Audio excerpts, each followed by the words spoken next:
Hi dears, welcome back to my channel Yummy Drops Recipes. இன்னைக்கு என்ன video கொண்டு வந்திருக்கேன்னா vlog எல்லாம் கிடையாது. ஓணம் சத்யா ஸ்பெஷல் வறுத்தரைச்ச சாம்பார். என்னோட சேனலுக்கு நீங்கள் புதுசாக இருக்கீங்கன்னா நம்ம சேனலை சப்ஸ்கிரைப் பண்ணிக்கோங்க. கூடவே இருக்கிற பெல் ஆப்ஷனையும் கிளிக் பண்ணிக்கோங்க. சரி வாங்க வீடியோக்குள்ளே போகலாம். ஒரு குக்கரில் பருப்பு நல்லா வாஷ் பண்ணி எடுத்திருக்கேன். இது கூட ஒரு தக்காளி இந்த மாதிரி கட் பண்ணி சேர்த்துருக்கேன். 1/2 டீஸ்பூன் மஞ்சள் தூள்,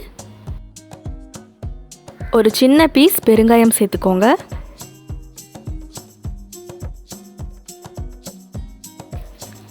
ஆறு பல் பூண்டு சேர்த்துக்கோங்க. இது வேகிறதுக்காக தண்ணியை சேர்த்துக்கோங்க.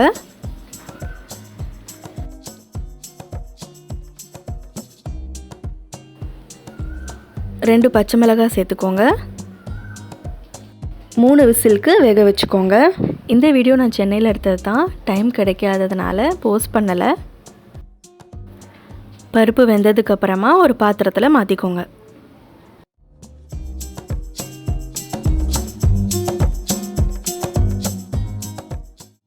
அதே குக்கரில் காயெல்லாம் வேக வச்சுக்கோங்க.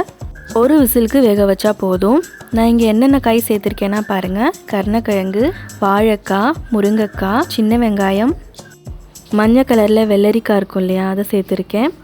பீன்ஸ், கேரட், இந்த மாதிரி நிறைய வெஜிடபிள்ஸ் சேர்த்துக்கலாம். நீங்கள் எல்லாத்துலேயுமே கொஞ்சம் கொஞ்சமாக எடுத்து சேர்த்துக்கோங்க. வறுத்தரைச்ச சாம்பார் நல்லா டேஸ்ட்டாக இருக்கும். இது கூட காய்க்கு வேகிறதுக்கான தண்ணியும் உப்பும் சேர்த்துட்டு ஒரு விசிலுக்கு வேக வச்சா போதும்.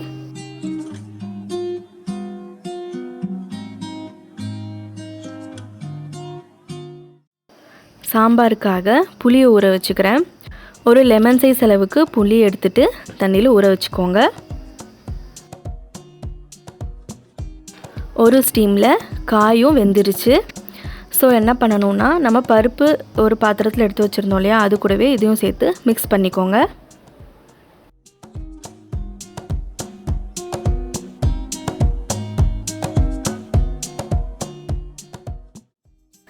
புளி கரைசலும் இதில் சேர்த்துக்கோங்க. சைடில் அப்படியே இருக்கட்டும். நம்ம பேனில் வறுத்தரைக்கணும் இல்லையா, அதனால் அந்த மசாலாலாம் நம்ம ரெடி பண்ணிடலாம். 2 டேபிள் ஸ்பூன் தேங்காய் எண்ணெய் சேர்த்துக்கோங்க. அதில் 1 டேபிள் ஸ்பூன் வெந்தயம், 1 டேபிள் ஸ்பூன் ஜீரகம் சேர்த்துட்டு பொன்னிறம் ஆகிற வரைக்கும் வறுத்துக்கணும்.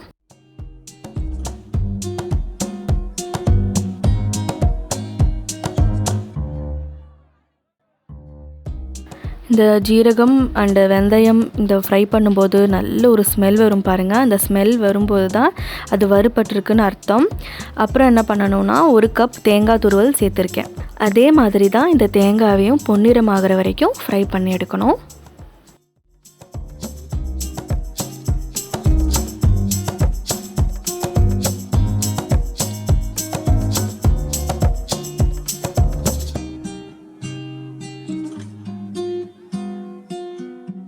பாருங்கள், தேங்காய் இந்த அளவுக்கு வறுபட்டதுக்கப்புறமா ஃப்ளேமை ஆஃப் பண்ணிவிடுங்க. ஆஃப் பண்ணதுக்கப்புறம் 2 டீஸ்பூன் மிளகாய்த்தூள், 1 டீஸ்பூன் மல்லித்தூள் இதை சேர்த்துட்டு நல்லா ஃப்ரை பண்ணி எடுத்துக்கோங்க.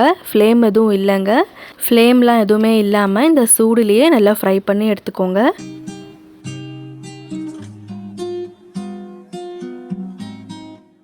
ஒரு 5லேருந்து 7 நிமிஷம் வரைக்கும் இந்த மாதிரி ஃப்ரை பண்ணி எடுத்தாலே போதும். இப்போது அந்த நல்லா ஆறுனதுக்கப்புறமா மிக்ஸி ஜாரில் போட்டு கொஞ்சமாக தண்ணியை சேர்த்துட்டு நல்லா பேஸ்ட்டாக அரைச்சிக்கோங்க. பருப்பும் காயும் சேர்த்து வச்சுருந்த பேனை இப்போ நான் ஃப்ளேம் ஆன் பண்ணிக்கிறேன். வறுத்தரைச்ச தேங்காயை இதுக்குள்ளே சேர்த்துட்டு கருவேப்பிலையும் கொத்தமல்லியும் சின்ன சின்னதாக கட் பண்ணிவிட்டு இதில் சேர்த்துட்டு நல்லா மிக்ஸ் பண்ணிக்கோங்க.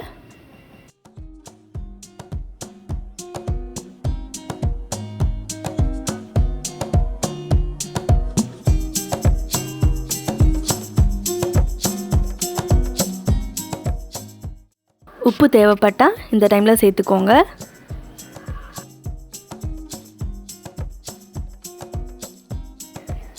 நல்லா மிக்ஸ் பண்ணிவிட்டு மூடி வச்சுருங்க. மீடியம் ஃப்ளேம்லேயே இருக்கட்டும், நல்லா கொதிக்கட்டும். வெயிட் பண்ணலாம். இப்போ தான் கொதிக்க ஸ்டார்ட் ஆகிட்டு இருக்குது. அடிக்கடி மிக்ஸ் பண்ணி விடுங்க, அடி பிடிக்க சான்ஸ் இருக்குது. அதனால தான் நல்லா மிக்ஸ் பண்ணிவிட்டு மூடி வச்சுருங்க.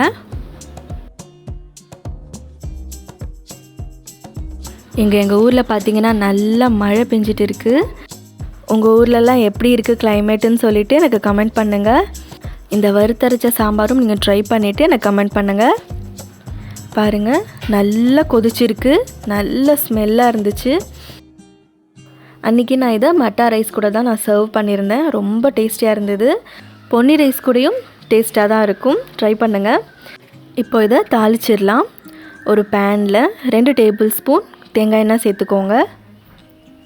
1 ஸ்பூன் கடுகு சேர்த்துக்கோங்க. கடுகு வெடிஞ்சதும் காஞ்ச மிளகாய் 2 பிச்சி சேர்த்துக்கோங்க. கொஞ்சமாக கருவேப்பிலை சேர்த்துக்கோங்க.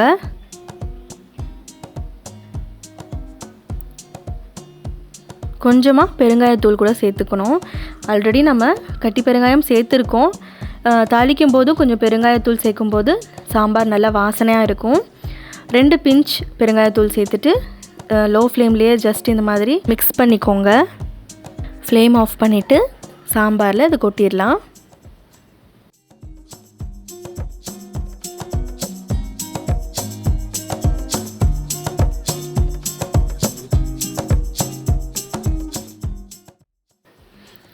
கொஞ்சமாக கொத்தமல்லியும் கட் பண்ணி சேர்த்துட்டு நல்லா மிக்ஸ் பண்ணிவிடுங்க. நம்ம வறுத்தரைச்ச சாம்பார் ரெடி. இந்த சாம்பார் ஓணம் சத்யாவில் சர்வ் பண்ணுவாங்க. ரொம்ப டேஸ்டியாக இருக்கும். எல்லா காயும் நம்ம இதில் சேர்த்துக்கலாம். ஸோ நீங்கள் இதை ஓணத்துக்குன்னு இல்லை, நீங்கள் என்றைக்காவது ஒரு நாள் ஒரு சாம்பார் டிஃப்ரெண்ட்டாக நீங்கள் ட்ரை பண்ணணும்னு நினச்சா இதை நீங்கள் ட்ரை பண்ணி பாருங்கள். எல்லாருக்குமே வீட்டில் பிடிக்கும். இதை நீங்கள் ட்ரை பண்ணிங்கன்னா மறக்காமல் நீங்கள் எனக்கு ஃபீட்பேக் சொல்லுங்கள். இந்த ரெசிபி உங்களுக்கு பிடிச்சிருந்தா லைக் பண்ணுங்கள். உங்கள் ஃப்ரெண்ட்ஸ் அண்ட் ஃபேமிலிஸ் கூட ஷேர் பண்ணிக்கோங்க. ஸோ தேங்க்ஸ் ஃபார் வாட்சிங். Take care. பாய்.